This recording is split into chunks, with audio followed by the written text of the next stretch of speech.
Bismillahirrahmanirrahim. Assalamualaikum warahmatullahi wabarakatuh. Kembali lagi dengan saya Rizan. Pada video kali ini kami ingin membuat sebuah presentasi dalam memenuhi tugas pada mata kuliah pengembangan sistem informasi pendidikan dengan dosen pembimbing Ibu Dr. Nova Dwiyati MKOMI. Baik, langsung saja kita ke video. Alhamdulillah, salatu wassalamu ala rasulillah wa ala alihi wa sahbihi wa man wala wa la hawla wa la quwata illa billah. Saya pada pertemuan kali ini akan mempresentasikan slide yang sudah saya buat dengan mata kuliah pengembangan sistem informasi pendidikan. Kami diberi tugas sesuai dengan pembagian tugas. Kami akan membahas sistem informasi manajemen akademik atau disingkat dengan SIMAK berdasarkan konsep dan interaksinya. Dengan saya Rizan, mahasiswa pasca sarjana prodi manajemen pendidikan Islam semester 2 tahun akademik 2025 dengan dosen pembimbing Dr. Nova Dwiyati MKOMI. Baik, yang pertama pengantar ya, transformasi pengelolaan akademik dengan SIMAK. SIMAK adalah sistem informasi manajemen akademik ya. Baik, yang pertama, institusi pendidikan modern itu sangat bergantung pada teknologi informasi untuk mengelola berbagai aspek akademik. Selanjutnya, sistem informasi manajemen akademik atau SIMAK adalah solusi terintegrasi yang dirancang khusus untuk memenuhi kebutuhan pengelolaan sistem informasi di lingkungan akademik. Dan yang ketiga, presentasi ini akan mengupas konsep dasar SIMAK dan menganalisis bagaimana interaksi antar komponen serta dengan sistem lain menjadi fondasi efektivitasnya. Baik, definisi atau konsep sistem informasi akademik atau yang disingkat dengan SIA dalam SIMAK. Definisi umum SIMAK. SIMAK adalah sebuah sistem informasi yang terpusat dan terintegrasi. Nah, dia digunakan oleh institusi pendidikan untuk mengelola data dan proses akademik secara efisien dan efektif. Ini mencakup informasi mahasiswa, kurikulum, perkuliahan, penilaian, dan sumber daya akademik lainnya. Selanjutnya, pengertian menurut ahli. Kami sini mengambil menurut O'Brien dan Marcus tahun 2010 dalam konteks SIMAK. Sistem informasi mengorganisir perangkat keras atau server komputer, perangkat lunak atau aplikasi SIMAK, dan data informasi akademik, prosedur, alur kerja pendaftaran atau penilaian, dan orang-orang seperti mahasiswa, dosen, staf untuk mengumpulkan, menyimpan, memproses, dan menyebarkan informasi akademik itu. Baik, selanjutnya tujuan implementasi SIMAK. Nah, di dalam tujuan ada 6 tujuan implementasi SIMAK ini. Yang pertama, sentralisasi dan integrasi data akademik. Nah, yang kedua, otomatisasi proses administrasi akademik. Dan ketiga, peningkatan aksesibilitas informasi bagi seluruh pemangku kepentingan. Yang keempat, dukungan pengambilan keputusan berbasis data. Yang kelima, peningkatan efisiensi operasional dan pengurangan biaya. Dan yang terakhir, peningkatan kualitas layanan akademik secara keseluruhan. Selanjutnya, komponen utama dalam SIMAK itu ada 5 komponen. Pertama, berbasis data akademik.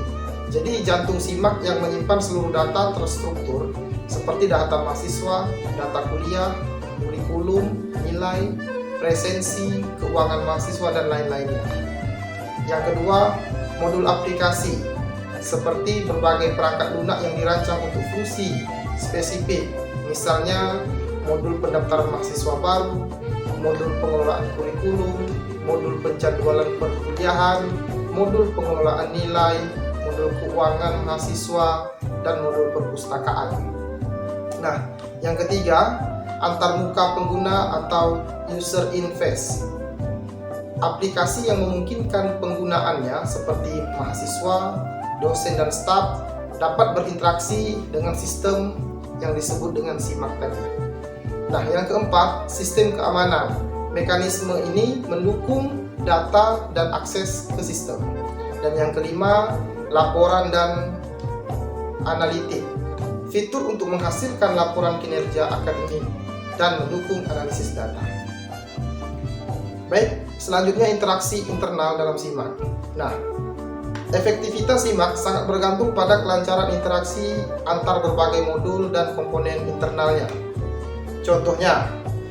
Contoh interaksi internalnya itu seperti di aplikasi itu, dosen menginput nilai melalui modul pengelolaan nilai, data akan tersimpan di basis data nilai, dan secara otomatis nanti akan terhubung dengan transkrip nilai akademik mahasiswa. Yang kedua, contohnya seperti modul penjadwalan perkuliahan berinteraksi dengan data mata kuliah dan data dosen untuk menghasilkan jadwal yang optimal. Nah, selanjutnya, interaksi eksternal SIMAK dengan sistem lain. SIMAK seringkali perlu berinteraksi dengan sistem lain di luar lingkup inti akademik untuk memperluas fungsionalitas dan meningkatkan layanan. Contohnya, pertama, integrasi dengan sistem pembayaran bank. Nah, ini memungkinkan mahasiswa membayar biaya kuliah itu secara online dan data pembayaran otomatis tercatat di SIMAK atau modul keuangan. Yang kedua, integrasi dengan Learning Management System atau LMS. Nah, ini seperti pertukaran data terkait perkuliahan, materi dan penilaian antara SIMAK dan platform seperti Model atau Canvas. Dan yang ketiga, interaksi dengan sistem informasi perpustakaan. Ini memungkinkan mahasiswa melihat status peminjaman buku yang terhubung dengan data diri di SIMAK. Selanjutnya, pentingnya interaksi yang mulus dalam SIMAK. Jadi interaksi ini dapat kami simpulkan ada 4. Pertama, konsistensi data. Maksudnya apa? Interaksi yang baik itu memastikan data akademik tetap konsisten di seluruh modul dan sistem yang terhubung. Yang kedua, efisiensi proses. Aliran data yang lancar antar modul mengurangi kebutuhan input manual berulang dan mempercepat proses akademik. Yang ketiga, pengambilan keputusan yang lebih baik. Maksudnya, data yang terintegrasi dari berbagai aspek akademik memberikan pandangan holistik untuk analisis dan pengambilan keputusan oleh manajemen. Dan yang keempat itu, pengalaman penggunaan yang terpadu. Maksudnya, integrasi dengan sistem lain ini memberikan pengalaman yang lebih nyaman dan terpadu, baik mahasiswa, dosen maupun staf. Tantangan dalam mengelola interaksi SIMAK. Nah, dari sekian pemaparan tadi, pastinya ada tantangan dalam pengelolaan aplikasi seperti SIMAK. Nah, kami menyimpulkan ada 4 tantangan. Sebenarnya banyak, tapi kami hanya mengambil 4 tantangan yang lebih spesifik yang sering terjadi dalam aplikasi sistem informasi manajemen akademik ini. Salah satunya kompleksitas integrasi. Maksudnya mengintegrasikan berbagai modul dan sistem eksternal dengan arsitektur dan teknologi yang berbeda itu bisa menjadi rumit. Yang kedua, keamanan dan privasi data. Ya, ini memastikan keamanan dan data itu sensitif mahasiswa saat terjadi pertukaran informasi antar sistem. Jadi ini adalah keamanan, ini adalah tantangan privasi data. Yang ketiga, tantangannya standarisasi data. Perbedaan format dan definisi data antara sistem dapat menghambat integrasi yang efektif. Dan yang terakhir, tantangannya adalah pemeliharaan dan pengembangan. Pasti, semua aplikasi pasti adanya namanya pemeliharaan dan pengembangan. Nah, maksudnya memastikan interaksi antar sistem itu tetap berjalan dengan baik seiring dengan pembaharuan dan pengembangan masing-masing sistem. Baik, yang terakhir, kesimpulan SIMAK sebagai ekosistem informasi yang terintegrasi. Nah, di sini kami akan mengambil 3 kesimpulan. Yang pertama, SIMAK itu bukan hanya sekedar kumpulan modul, tetapi juga merupakan sebuah ekosistem informasi yang efektif ketika berbagi komponen dan sistem berinteraksi secara harmonis. Yang kedua, konsep dasar sistem informasi menjadi landasan perencanaan SIMAK. Sementara kualitas interaksi menentukan keberhasilannya dalam meningkatkan pengelolaan dan layanan akademik. Dan yang ketiga, investasi dalam integrasi yang baik pada SIMAK akan memberikan manfaat yang signifikan bagi seluruh pemangku kepentingan dalam institusi pendidikan. Saya Rizan, terima kasih telah menyaksikan presentasi kami. Saya akan lanjut untuk memberikan tutorial atau cara-cara mengoperasikan salah satu sistem informasi manajemen yang ada pada kampus Tain Sultan Abdul Rahman. Terima kasih. Kembali lagi dengan saya Rizan. Pada video kali ini kita akan mempresentasikan atau saya akan memaparkan sedikit ya tutorial pada salah satu aplikasi sistem informasi manajemen akademik yang ada di kampus kita, di kampus Tain Sultan Abdul Rahman, Kepulauan Riau. Tentunya kita tidak asing lagi dengan aplikasi ini, yaitu adalah SIAKAD ya, Sistem Informasi Akademik. Sesuai dengan materi saya adalah Sistem Informasi Manajemen Akademik atau SIMAK. Nah, pada kampus kita, Tain Sultan Abdul Rahman, Kepulauan Riau, itu SIMAK itu, Sistem Informasi Manajemen Akademik itu ada nama aplikasinya adalah SIAKAD atau kepanjangan dari Sistem Informasi Akademik ya, Sistem Informasi Akademik. Nah, pertama kita sudah mendapatkan username ya, tentunya dari bagian akademik ya, atau bagian kampus, dari kampus username dan password kita bisa isi di sini atau dari awal. Nah, kita bisa login di siakad.steinkepri.ac.id, lalu kita akan mendapatkan tampilan awal ya, tampilan aplikasinya, dan kita harus login dengan mengisi username dan password yang sudah ada pada kita atau diberikan kepada kita dari pihak kampus. Selanjutnya kita akan login, kita klik sign in. Tentunya kita sudah masuk ya, kita sudah masuk pada tampilan awal ya. Tampilan awal kita ini pada dashboard ini sudah dijelaskan ya, sesuai dengan informasi-informasi yang kita dapatkan. Pertama ada keterangan di sini jadwal penginputan Kartu Rencana Studi atau KRS itu 6 Februari 2025 sampai dengan 9 April 2025. Ini untuk semester 2 ya, kita semester 2 saat ini. Nah, ada lagi informasinya, jadwal penginputan nilai oleh dosen yang bersangkutan itu tanggal 15 Agustus 2025 sampai 26 September 2025. Nah, ini nanti akan diinput oleh dosen yang bersangkutan pada mata kuliah kita, tentunya yang sudah kita ambil pada semester 2 ini. Dan yang ketiga, ada informasi yang disampaikan, jadwal pembayaran UKT atau uang kuliah tunggal itu pada tanggal 24 Januari 2025 sampai dengan 20 Februari 2025. Informasinya, silakan lakukan penginputan data ataupun pembayaran UKT sesuai dengan jadwal yang sudah ditentukan. Jika dilakukan di luar tanggal tersebut, maka hal tersebut di luar tanggung jawab kampus. Nah, ini sudah tertera ya, tertera seperti ini. Ini untuk SIAKAD pada periode 2024-2025 semester genap tentunya. Nah, di pojok kiri layar itu ada beberapa menu ya. Pertama ada dashboard, dokumen, jadwal perkuliahan, profil mahasiswa, kartu rencana studi, kartu hasil studi, bayar uang kuliah, ajukan skripsi, survei kampus merdeka, dan logout. Nah, tentunya semua ini tadi sudah terdapat pada slide yang sudah kami presentasikan tadi ya.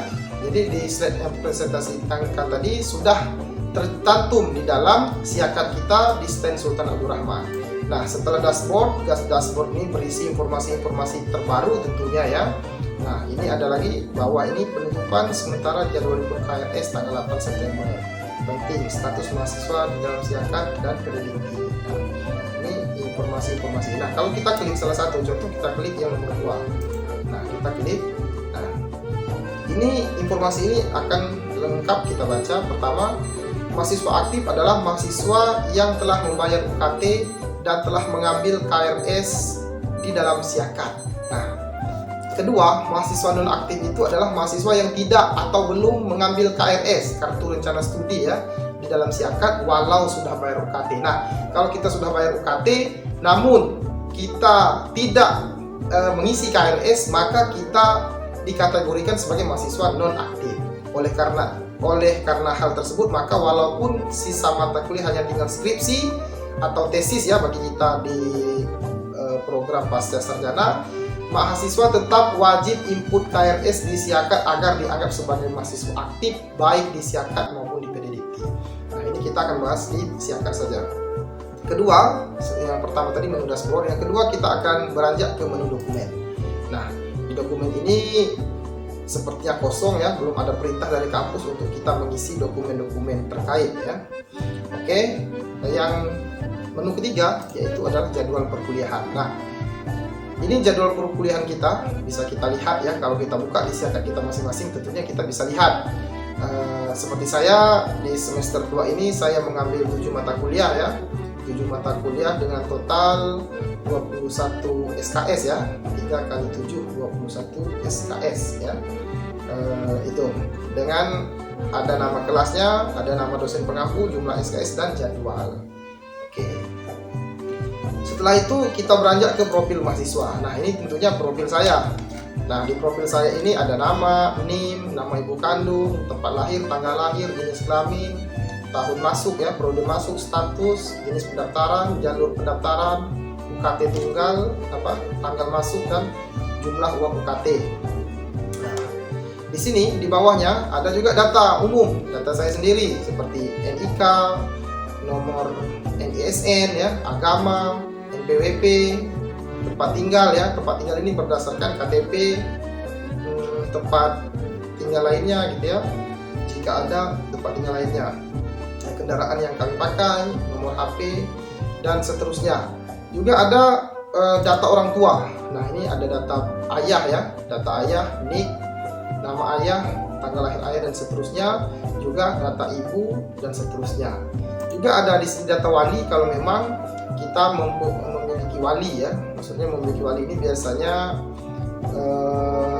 mungkin ya kalau kita di pasca sarjana nih karena sudah senior ya, saya rasa mungkin tidak perlu diisi lah atau tidak mempunyai wali ya, biasanya bagi mahasiswa di di sarjana ya, di program S1-nya. Nah, ini ada sekolah asal. Nah, sekolah asal ini juga kita isi ya, nama sekolah asal itu maksudnya sekolah tingkat SMA atau SMK atau MA ya, madrasah aliyah. Nah, dan itu pada menu selanjutnya itu ada kartu rencana studi. Nah, di kartu rencana studi ini memuat tadi. Jadi setelah kita membayar UKT atau uang kuliah tunggal, nah itu kita diwajibkan untuk mengisi KRS atau kartu rencana studi kita. Nah, KRS ini kita isi sesuai dengan petunjuk yang telah disampaikan oleh bagian kampus kepada kita untuk memilih memilih mata kuliah sesuai dengan kelas dan mata kuliah pilihan kita jika ada. Itu lanjut. Nah, ini kartu rencana studi ini khususnya di semester sekarang atau semester 2. Nah, oke, sini. Nah, ini kartu hasil studi. Nah, kalau kartu hasil studi ini, kartu hasil studi ya, oke, kartu hasil studi ini tentunya hasil nilai kita ya di semester 1 dulu. Ini maaf nanti akan saya blur ya, karena saya malu pula nampak nilai saya di semester 1 dulu. Nah, ini setelah kita mendapatkan nilai dari dosen kita di semester yang lalu, maka kita harus mengisi yang namanya EDOM. Isi EDOM di semua dosen yang sudah memberikan kita atau mengampu mata kuliah kita. Nah, di sini ada juga menu bayar uang kuliah. Nah, seperti yang kita sampaikan di slide kita tadi, di dalam aplikasi SIMAK ya, Sistem Informasi Manajemen Akademik. Kalau di kampus kita kenal dengan SIAKA, Sistem Informasi Akademik ya. Nah, itu kita membayar uang UKT itu memang kita melalui aplikasi ini. Jadi di setiap orang itu mempunyai nomor pembayarannya masing-masing, tidak sama ya. Jadi nomor pembayarannya masing-masing ini kalau kita masuk ke bank ya, khususnya kalau di kampus kita itu Bank BSI ya, kalau tidak salah saya, Bank BSI itu kalau kita masukkan nomor pembayaran ini, maka nama kita, UKT periodenya, jumlah uangnya itu tertera langsung ya, berapa yang harus kita bayar UKT-nya itu sudah terintegrasi ya. Itulah tadi yang kita sampaikan di slide kita, integrasi antara sistem ya. Kalau bayar uang kuliah ini termasuk integrasi sistem dari internal dari eksternal gitu ya. Oke. Ini ajukan skripsi. Nah, ajukan skripsi ini nanti, atau kalau kita tesis ya, ini kalau untuk semester 1 skripsi, kalau untuk S1 skripsi ya, kalau untuk kita pasca itu tesis. Nah, ajukan tesis ini nanti akan kita isi ya pada, kalau tidak salah informasi, pada semester 3 nanti ya, pada semester 3 atau semester 4 ya. Oke. Bagi kita di mahasiswa pasca ini harus kita isi juga. Nah, survei. Nah, kita bisa mengisi survei, tapi untuk sementara survei ini belum ada informasi selanjutnya. Oke, ini Kampus Merdeka. Satu Kampus Merdeka ini juga Kampus Merdeka ini adalah sesuai dengan kurikulum sekarang ya, yaitu kurikulum Merdeka. Nah, jadi ini nanti akan ada jenis program ya, program studinya. Program studi kita itu berkaitan dengan mitranya siapa, kuotanya berapa, jadwalnya siapa ya, dosen pembimbing lapangannya siapa, dan segala macamnya. Nah, ini yang terakhir, menu SIMOD ya, SIMOD. Oke. Baik, saya kira itu saja pemaparan materi ya dari saya terkait dengan salah satu Sistem Informasi Manajemen Akademik atau yang disingkat dengan SIMAK yang ada di kampus TEN Sultan Abdurrahman, yang kami tahu dan yang kami bisa sampaikan kepada pemirsa penonton semua, yaitu adalah SIAKA atau Sistem Informasi Akademik di TEN Sultan Abdurrahman, Kepulauan Riau. Lebih dan kurangnya kami mohon maaf atas video kami. Apabila ada kesalahan, itu adalah kekurangan ilmu yang kami miliki, dan apabila ada yang benar, itu semuanya datang dari Allah Subhanahu wa taala. Akhirul kata, ihdinas siratal mustaqim. Assalamualaikum warahmatullahi wabarakatuh.